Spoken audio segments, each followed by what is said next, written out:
Hello, hello, beautiful students. Mobility with Miss Megan. We're going to talk really quick about parallel and perpendicular and how that plays into street crossings. So this is going to be pretty easy breezy. I have my helpers, Iron Man's hanging out with me today. And who's this? Mr. Turkey.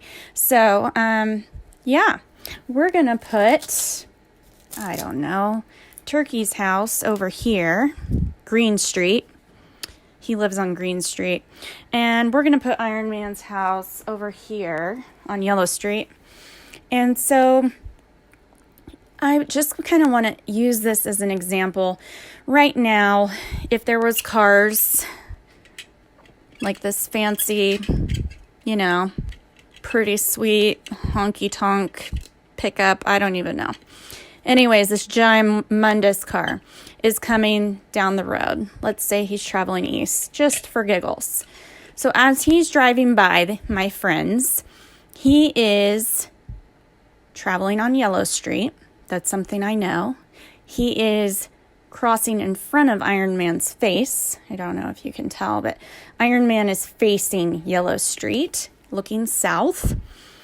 The truck is crossing over his nose. He's going to run over his toes. That's something I say.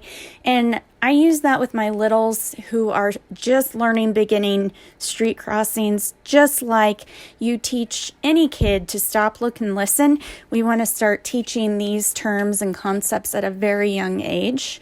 And that's a little rhyme I use. Oh, I hear cars. I hear them going over my nose. Do you hear them going over your nose? That means they're going to squish my toes or go over my toes.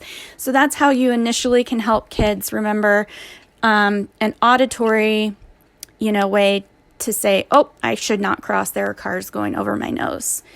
But for Mr. Turkey here, if he's trying to cross east across Green Street, the way he's facing, and this is a red light, and that car goes, right?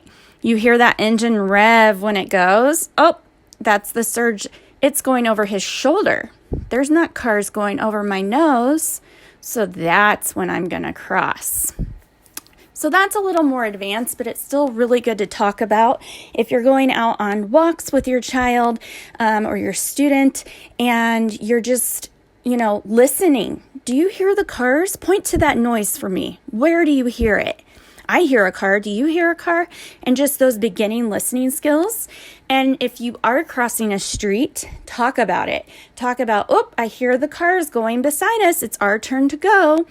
And obviously at a certain age, you would still do sighted guide or hold hands or whatever is age appropriate. But these are really good things and language to use that your student is used to hearing from Miss Megan as well. So I hope this helps review a little bit of parallel and perpendicular.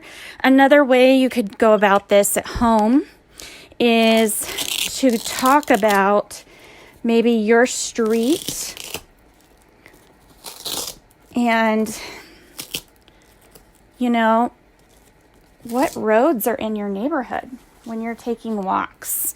And if you start here with whoever you're walking with, mom, dad, uncle, aunt, friend, whatnot, make sure you talk about, this is the road we live on, but it crosses with this road.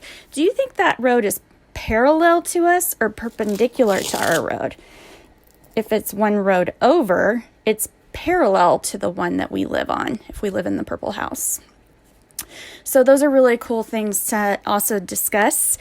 If you are one of my older students, I would love for you to tell me a road that is parallel to your home and a road that is perpendicular to your home, and that can be your homework for this week.